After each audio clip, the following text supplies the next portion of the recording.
born Vida Robinson Driggs in the year 1893 on October 24th, and that was in Driggs, Idaho. But I understand that you were born before the town was called Driggs. Tell me a little bit about that. Well, I was born in the first house built in Driggs and built by my father and his brothers. They located this town of Driggs. And it didn't have any name when I was born, but I was born in the first house built in Driggs and lived there for 8 years. What is the population of Driggs now? Have you gone back to visit? I don't know what it is. I'm sorry. That's okay. I have that at home, but I don't have it here. That's quite all right. Do you have you gone back to visit Driggs? Oh yes, I've gone back a number of times. Tell me about some of the experiences that you had as a child while growing up in Driggs. How long did you live there? I was born in 1893 and left in 1921. So you can tell me a lot of experiences about living there. What were some of your childhood experiences there? What was that? Your childhood experiences. Well, Now you went to school in the upstairs of your home, did you not? yes, Tell me a little bit about that. I guess I was,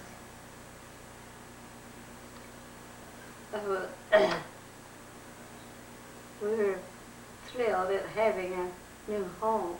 And then Father announced one day that we were going to keep the upstairs for our schoolhouse because there's no schoolhouse in here. And so we kept the upstairs for the house. And who did the teaching? Miss Fletcher. And she came over there and taught several children there in your home? Yes, we had regular home. They kept the upstairs for the school, and they had all classes. And the one thing that hurt me about that, the other children could come early and play, and I had to wait till the school bell rang to get rid of the baby and take him in. The mother to have him and take care of him. So you didn't get a chance to play like the other children? I thought that was quite a sacrifice. What were some of the things that you missed out as a child growing up? Some of the things that you missed out on as a child growing up? Well, I don't think that we missed anything because we were such a happy family. My father and his 3 brothers, were there together. We had things to play with and things to do.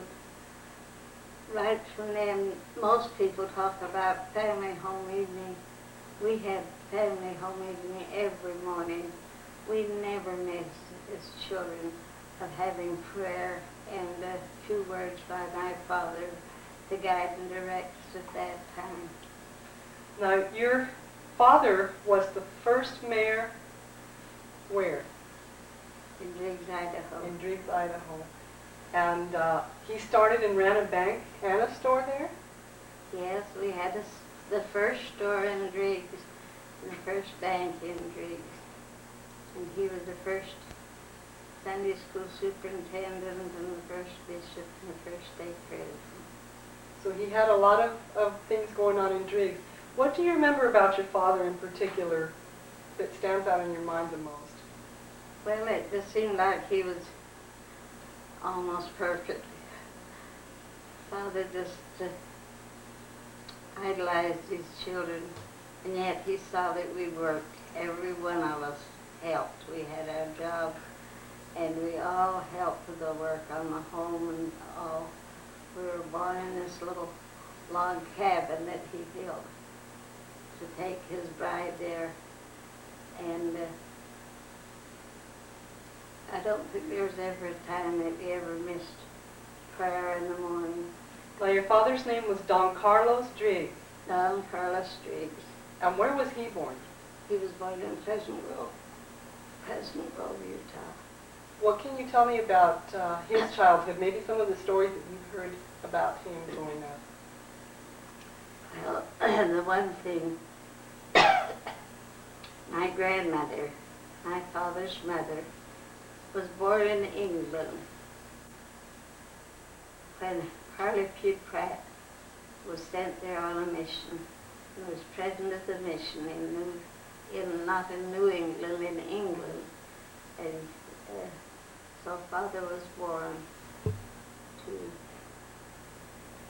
a girl in England, but they were from America and went there on their mission. And your mother's name was May Jerusha Yes, Robinson Driggs. that's right. Tell me what you remember about your mother. My mother was a tiny little woman, much shorter than I was, and I think the most industrious woman I've ever known. Father was a tall man, a little over 6 feet, and he was mother. I think she has a picture of the two of them here, if you want to show it. And it was just all wonderful for me, everything. Mother just seemed like to take care of everything that came along. What would you say was her most outstanding characteristic? Well, always doing everything for everybody. She was always willing to help others, is that correct? Tell me about an experience that you had with your mother that always comes to your mind. A special experience that you had with your mother growing up. Well, I think the thing that hurt me the most, I had been going to Rexburg to school, and my youngest brother, who was 2 years old, when I got my first sister, the second sister because the other one died, but I got this first sister. My brother, just older than she was, 2 years old, became paralyzed. And he was just as helpless as a baby. He couldn't do one thing for himself. And then little Virginia was our first sister to live. And I said, of course I can't go to school at Rexburg to leave Mother alone. But Mother and Father both insisted that my education was worth more. Father said, I promise you guys that I'll have help for Mother, and she won't have these 2 babies to take care of. And so I think the hardest thing I ever did in my life was to go away and leave my mother. And yet she was the one that insisted that I must have my education. She herself had graduated from the University of Utah before she married. So education played a very important role in your family. Yes, I think that was the hardest thing I ever remember doing. Tell me a little bit more about your brothers and sisters. Now, your first sister was Florence. Florence Irma. Florence Father Irma. And she died of diphtheria. There was someone from, not Rexburg or somebody, that brought diphtheria to the little town of Driggs. And nearly everybody had it. Some losing 3 and 4 children, but Mother just lost to 1. Now, how old was she when she died? She was 13. Then came Louis Lynn. Tell me a little bit about Who? Louis Lynn. Yes. And then Louis Lynn, he had the diphtheria too at that time. But they then found out how to give them what is it? Immunization? The immunization? Yes. Yes. And so he lived, correct? And so he lived through it. And I was they put me in the parlor. We used to always have a parlor. And they put a big bed in there. And 2 or 3 younger boys, I think just 1 or 2 younger boys, I had to take care of them in that room. And Lynn survived, but the other boys didn't take it even. Mm-hmm. Now, you came after Louis, is that correct? After Lynn. After Lynn, Louis Lynn. He was called Lynn. Yes, he was. Okay, and you had a brother named Don Carlos? Yes. That's my father's name, was Don Carlos Driggs. Mm-hmm. He was named for him. and he died of pneumonia when he was about 2.5. What experiences can you remember with him? Were you old enough to remember him? I remembered how much fun it was to have a baby brother, How old were you at the time of his death? about 12. 12. Later came Elwood Wesley. Elwood Wesley. Tell me about Elwood. Did you say Elwood? Is that correct? That's right. Yes. Well, he was younger than that, and I think this happened before Elwood. Well, Elwood was born. Elwood was a baby, and I had to take care of him in the parlor. We used to always call it parlor. There was a piano in there, and nice curtains and things, and I had to take care of the baby in there. After Elwood, your mother had Douglas Harmon. Yes, another baby boy. And I wanted the baby sister so badly that I didn't get him. But you still loved Douglas anyway, did you? Oh. I took care of him all the time the others were sick. And then came Golden Kenneth. Mm-hmm. What can you tell me about Golden? Well, he was such a happy baby. He just loved to do everything, you know. He was happy. Anything that we always liked. Happy and Then Junius. yes. What can you tell me about Julian? Well, I was very disappointed when June was born that I didn't get a baby sister. I already had 6 brothers. 2 of them are gone. What kind of a relationship did you have with Junius? Oh, I just loved him. Mother let me give him his first bath when I was 16 years old and had 4 brothers alive. He was 5, but she let me give him his first bath, and from then on I just adored him like. He was your own. Yeah. Well, you finally got a sister, Virginia Louisa. Yes, Louisa. Louisa. Of course it doesn't matter. Okay, that's fine. And I'm sure you were really excited that you finally had a sister. Yes, Father had said if this baby's a girl, I'm going to buy the most beautiful baby buggy in town. If it's a girl, we're going to use the little red wagon. And when the boy came, I know I was awfully disappointed. But Mother asked me if I would bathe that baby. And from then on, I've loved him just like I would a sister. Okay, tell me a little bit more about Virginia now. Well, we were expecting another baby in 2 weeks and wondering, of course, if we'd get a girl or a boy. And Father said, well, if it's a girl, I'm going to buy the most beautiful baby buggy in town. If it's a girl, if it's a boy, we use little red wagon. Well, when June came, You mean when Virginia came? oh, this is Virginia. Yes. When Virginia came, of course, everybody, not only in our family, but in the ward and stake, and by then, Father was stake president, everybody went crazy about Virginia. And I told her what Father said. About the buggy, yes. So did he buy the nicest buggy in town for her? He did the most beautiful buggy I'd ever seen. He used to go out to Rexburg to buy things, and he got the nicest one he could find. And we had this baby there, and poor little June became very, very ill and was paralyzed all over. And so it was getting time for school, and I was supposed to go out to Rexburg and Driggs Academy to school, and I said, well, I can't go this year. I'll stay home this year and help Mother. And Father says, no, you have to go to school. Now your parents, I think I told you that before. that's fine.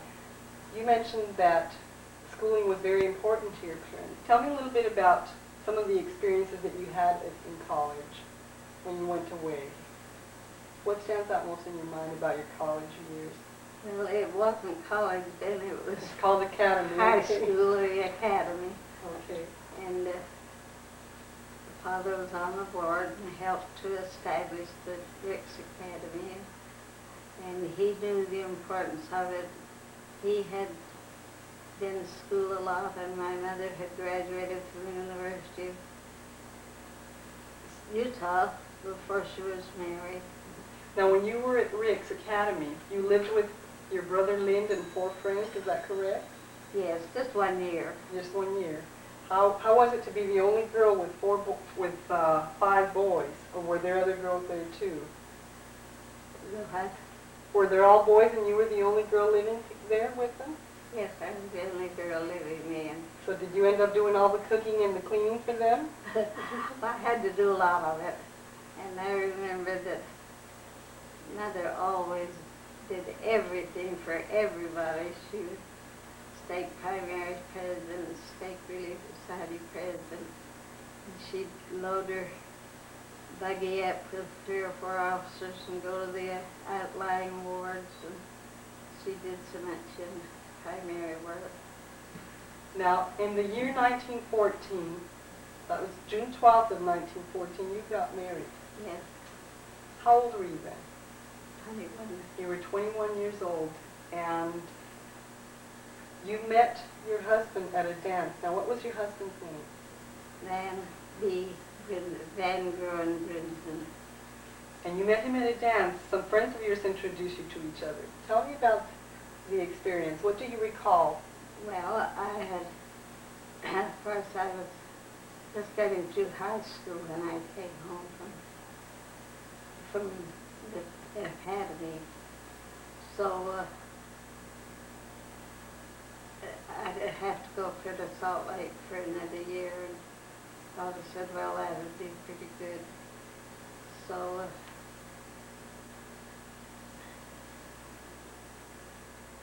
one night I was at Mutual, and the bishop got up and put me in as president of the Mutual.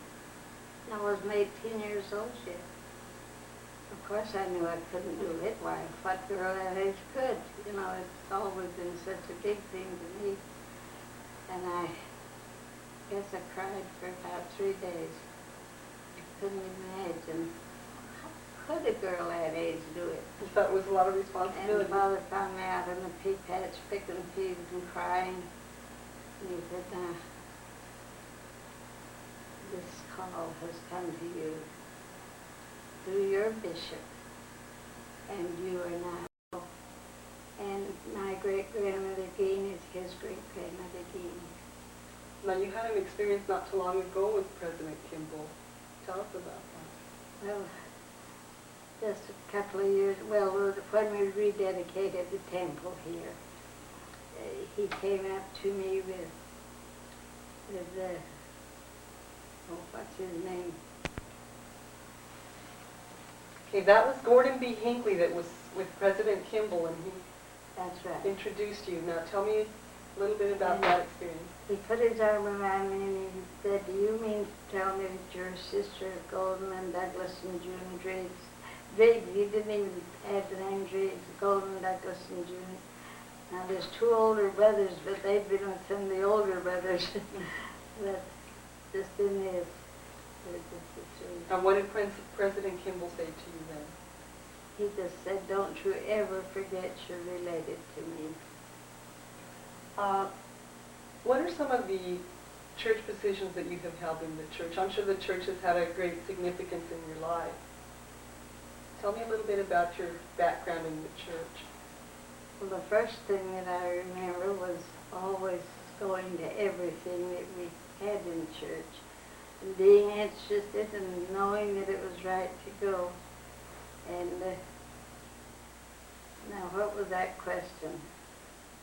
What were some of the jobs that you have held in Oh. the church? The first thing that I taught in primary and Sunday school. From the time I was a little girl, I guess. I remember going when I wasn't any bigger than the children were. But the first thing, real thing that I had was when they called me to be president of the mutual. And I wasn't yet 18 years old. Okay, you told me about that story. Yeah. Mhm.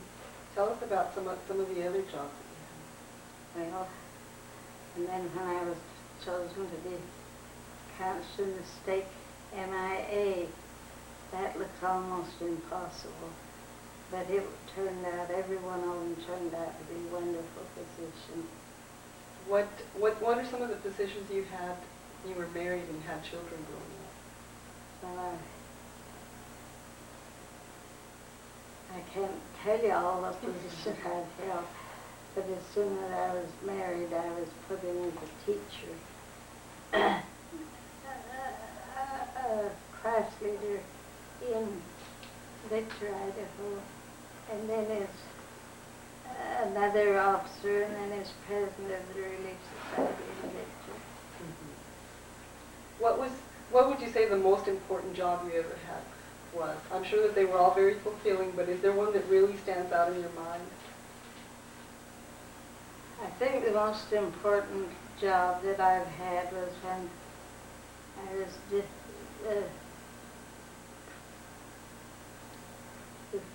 for the 10 stakes in Mesa, coordinated and got together and planned the clothing that we had to send to Europe after the war.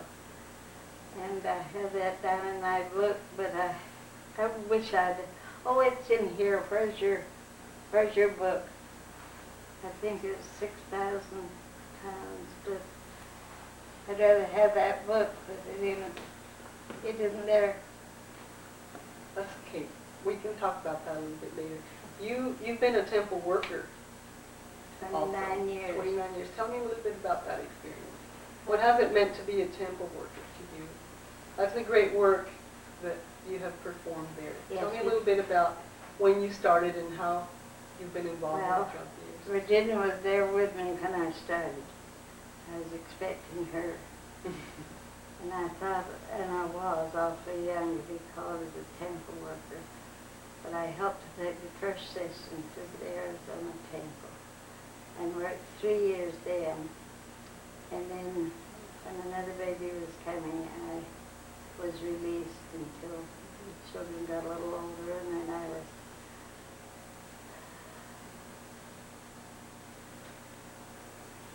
put in and was a temple worker when the temple was dedicated, and helped to take the first session through. And I'm the only one living now that was a temple worker there. Now, you were also a Stake Relief Society president for 8 years, and I'm sure you had a lot of fulfillment experiences then. Well, that was one of the most interesting times of my life. And of course, I was older then and able to put more time to it. But I was also regional director for 4 years with 10 stakes under my supervision. And that became a very big thing when they asked us to gather these clothing to send away. And it's in that book, I think. You can tell how many pounds, Virginia. It's easy to have those things that are right before you, but I can't remember all. That's okay. You were speaking about your children, how Virginia was with you there at the temple when you were born. Let's talk a little bit about your children and what they have meant in your life. I'm sure that they've had a great significance in your life. First was Rula. Is that correct? Baby girl, so small, they laid her out for dead, and then Grandpa Britton was there, and he said, try once more, and she lived. And she and her husband are on a mission in Colombia right now. And then you had Dilworth. Yes, that's the first son. And what can you tell me about his childhood? What kind of a child was he growing up? Well, of course, he was the first son we had, and his daddy was so thrilled to think we could have a son, because at first they told us we couldn't have children. So it was extra special. And then he wanted more sons, and we got another son, and then You had Van. next Yeah. after what is he doing now? Well, Van has a big business of his own. What is Van's business? He sells for Century Papers. You know, He sells for Century Papers. Century Paper. It's his business, It used to be. and he's done very well in it. What can you tell me about Ruth? Well, Ruth, I went to school at BYU telling me that she was not going to fall in love and she was going to finish school and all that, but she came home saying, Mother, I couldn't help but fall in love, so she married young. How old was she when she married? She was about 18, I think. She was just through high school. This was her first year of college. Then came Virginia. What interesting things can you tell us about her? Well, one of the interesting things is she said she was at the dedication of the temple, and that was before she was born. Now, why did she say that? Well, because she had been invited to join our family, and she was ready. And so the first 2 years I kept up with that. But later I had to give it up and have my family, and then later when the temple was rededicated. So when the temple was dedicated, that's when Virginia was born, expected. What can you tell me about her childhood? What kind of a child was she? Was she a pleasant child? Did she get into a lot of Virginia. mischief? Yes. Oh, she was just a regular child, but she sure brought a lot of joy and happiness to it. What about her teenage years? What did you experience with her during her teenage years? Virginia. When she started dating, was she confiding you and Yes, she was you had a always good very relationship? anxious to tell me all her problems. Now, after Virginia, Donna was born. Donna? You had Donna. Donna. Tell me about Donna. Well, Donna's the baby girl of the family, and so she thought she'd be real spoiled, but she hasn't been. She always, and all the family had their very good with their church work and sincere and all they had been asked to do. Now, you had two children that passed away. That was Richard and Robert. Tell me a little bit about that. I'm sure that was a tragic time in your life. Well, this was when we had our fifth baby, another boy, and he just suddenly became, well, that would be Richard. He suddenly became very ill, and we had called in 4 doctors at a time, and he passed on. How old was he when He was only 6 weeks. 6 weeks old? And what was the illness that he Robert, he was a year and a half. had? Okay, now, what was the illness that Richard died of? What? Richard died of what illness? Well, he got,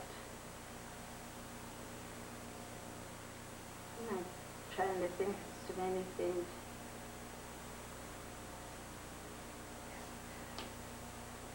What was Richard's?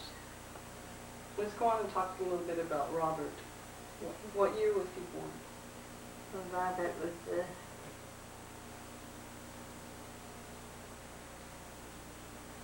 year after Virginia. I can't remember all these dates right off. That's okay. He was born after Virginia. Mm-hmm. And how long did he live? He was 18 months. 18 months. And what was his illness? Now, the first one was 10 weeks, and the second one that died was 18 months. And his was the pneumonia. No, the first one was pneumonia, and the second was the influenza. Now, you've had a lot of hobbies and pastimes in your life, and you've also accomplished many things. In the year 1966, you were chosen as Mother of the Year in Arizona. Tell me a little bit about that. How did that come to be? Well, it was very unexpected. said, I've never even thought of such a thing in all my life as that. We just kept on working with everything. And they came and told me they wanted to put me up. I couldn't possibly see how that could be. But after I had been regional director of the, what was it, 10 states? Yes, 10 states in all of Arizona and Nevada and where? Oh, and Texas. Mm-hmm. What did it mean to be Mother of the Year? What did that title mean? Well, I choose them and they watch for people and what they've done and all. But I had been head of this 10 states. So you had a big responsibility. Well, there's 14 states. And we met every 3 months up in Globe, Miami, and planned this work of gathering things to send to Europe. And when we had them all ready to go, there was, I can't tell you, but I think it was 6,000 pounds of clothing that we had ready that had all been sorted, washed and cleaned and dried and ready to send off. You've had some talents in sewing. I understand that you have been sewing temple aprons for your grandchildren for quite a while now. How did that come to be? Well, when I was chosen to be a temple worker and helped to take the first session through, we were called 2 years before that, all Relief Society, and to make the clothing. And we made the clothing, me with my 10 states, oh, there's 15 states, made the clothing that they could open a temple and have enough temple clothing made, and they're ready for 2 sessions at one time. And it took us 2 or 3 years that we were working at that. And we'd meet every 3 months, I believe it was, in Global Miami and check on things. And that was the biggest job I ever had, getting those things and being the State Creative Society president. Now, how many grandchildren do you have? Oh, she counted up the other day and said 85, but there's one comes in. And how many of those have you sold temple aprons for? I've done it for all that are married, and I have 6 of them ready now. Ones that are not married, but I've given them to their companions as well as the... So that's been quite a bit. Well, you have 36 grandchildren, and how many great-grandchildren do you have, or do you know? Well, they counted up the other day and said it was 85, but there's one came yesterday, so... Okay, that's great-grandchildren. How many great-grandchildren? That's great-grandchildren. How many, then there's 36 grandchildren? Mm-hmm. And how many children living do you have right now? You have to count that up. That's 6, right? There's 6 of our children, and the 6 companions, and they're all married in a temple. And then 36 grandchildren and 85 great-grandchildren, 86 great-grandchildren. While we're speaking of your accomplishments and your talents, I understand that you have baked a lot throughout your life. And going back as early as 8th grade, when you were going to the academy, you used to take your own bread dough and cook bread for everyone. Tell me about that. Well, we had to, you couldn't buy bread on the market then. You had to get a